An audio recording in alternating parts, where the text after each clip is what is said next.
हमने सुना कि हमारे बगीचे में संत पधारे हैं, भगवान की कथा सुनाते हैं, तो मन में विचार हुआ कुछ समय के लिए चलना चाहिए और भगवत वाणी सुनकर के आना चाहिए।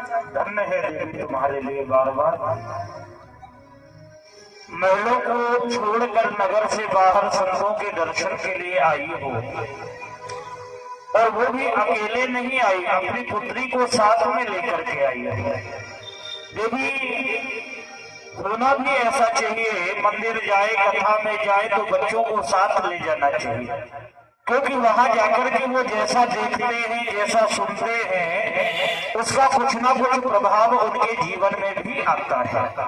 और आज आपकी पुत्री को देख करके एक बात याद आई है, इस संसार में जिसे देखो सब लोग पुत्र की कामना करते हैं, देवी पुत्री कोई नहीं चाहता अपने घर में। सबकी ये इच्छा होती है कि हमारे यहाँ एक पुत्र का जन्म हो, हमारे घर बेटे का जन्म हो, बेटी कोई नहीं चाहता। लेकिन वो पुत्र यदि भगवान का भजन नहीं करता,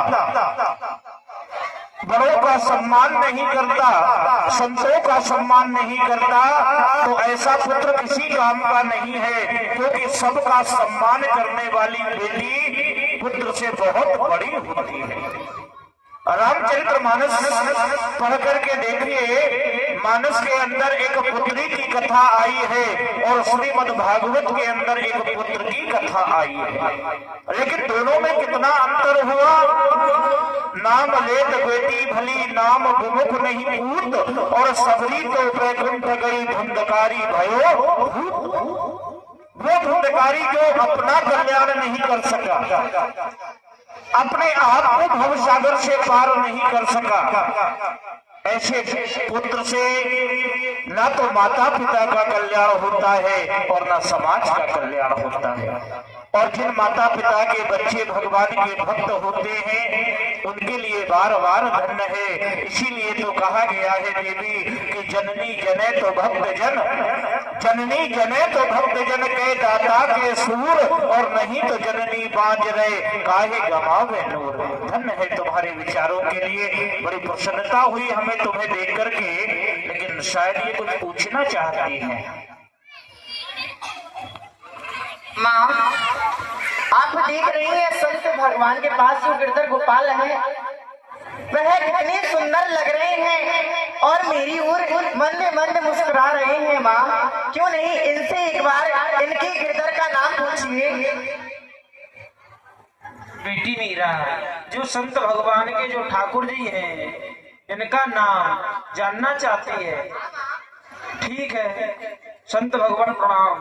बताओ भगवान, जो आपके ठाकुर जी हैं आप किस नाम से इनको लाड़ लड़ाते हैं, क्या नाम लेकर के इनको बुलाते हैं, आप हमें बताओ। वाह देवी वाह, बड़ा सुंदर प्रश्न किया है आपने। हमारे भगवान का नाम क्या है, और होना भी ये चाहिए, क्योंकि जिस प्रतिमा के हम लोग दर्शन कर रहे हैं, जिस मूर्ति का हम लोग दर्शन कर रहे हैं, जब तक उसकी महिमा के विषय में हमें जानकारी नहीं होगी तब तक हृदय में प्रेम संभव नहीं है। क्योंकि जाने बिन ना होए प्रतीति, और बिन प्रतीत होए नहीं प्रीति। बिना जानकारी के प्रेम नहीं होता।